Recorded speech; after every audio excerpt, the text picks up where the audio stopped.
ओम नमः शिवाय। श्री शिवाय नमस्तुभ्यम। एक बार फिर से आपका स्वागत है शिव शंभू यूट्यूब चैनल पर।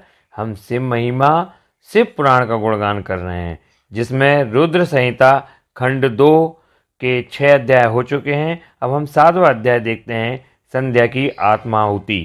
ब्रह्मा जी कहते हैं, नारद, जब भगवान शिव देवी संध्या को वरदान देकर वहाँ से अंतर्धान हो गए, तब संध्या उस स्थान पर गई जहाँ पर मुनि मेघातिथि यज्ञ कर रहे थे।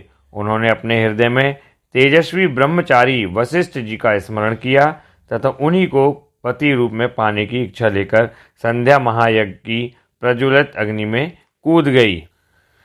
अग्नि में उसका शरीर जलकर सूर्यमंडल में प्रवेश कर गया।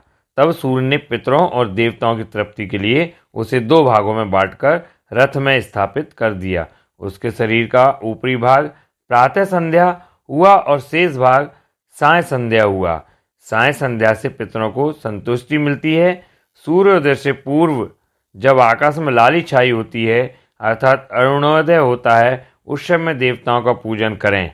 जिस समय लाल कमल के समान सूर्य अस्त होता है, अर्थात डूबता है, उस समय पितरों का पूजन करना चाहिए।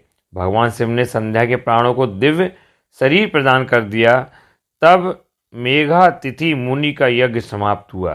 तब उन्होंने एक कन्या को, जिसकी कांति सोने के समान थी, अग्नि में पड़े देखा। उसे मुनि ने भली प्रकार स्नान कराया और अपनी गोद में बैठा लिया। उन्होंने उसका नाम अरुंधति रखा। यज्ञ के निर्विघ्न समाप्त होने और पुत्री प्राप्त होने के कारण मेघातिथि मुनि बहुत प्रसन्न थे। उन्होंने अरुंधति का पालन आश्रम में ही किया। वह धीरे धीरे उसी चंद्रभागा नदी के तट पर रहते हुए बड़ी होने लगी। जब वह विवाह योग हुई तो हम त्रिदेव ब्रह्मा, विष्णु और महेश ने मेघा मुनि से बात कर उसका विवाह मुनि वशिष्ठ से करा दिया। मुने मेघातिथि की पुत्री महासाध्वी अरुंधति अति पतिव्रता थी।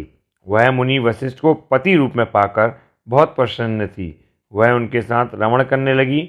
उससे शक्ति आदि शुभ एवं श्रेष्ठ पुत्र उत्पन्न हुए। हे नारद, इस प्रकार मैंने तुम्हें परम पवित्र देवी संध्या का चरित्र सुनाया है। यह समस्त अभीष्ट फलों को देने वाला है। यह परम पावन और दिव्य है। जो स्त्री पुरुष इस शुभ व्रत का पालन करते हैं, उनकी सभी कामनाएं पूरी हो जाती है। तो ये 7वां अध्याय था, जिसमें संध्या की आत्माहुति के बारे में बताया गया था। कैसे सुबह की संध्या और शाम की संध्या एक दिन में पड़ी, जो शाम को संध्या कहलाती है और सुबह कहलाती है, 2 भागों में बांट दिया था। तो ये ब्रह्मा जी ने बताया नारद जी को। अब हम 8वां अध्याय देखेंगे। आप इसी तरह शिव महिमा यूट्यूब चैनल देखते रहें, शिव शंभू यूट्यूब चैनल देखते रहें। ओम नमः शिवाय। श्री शिवाय नमस्तुभ्यम।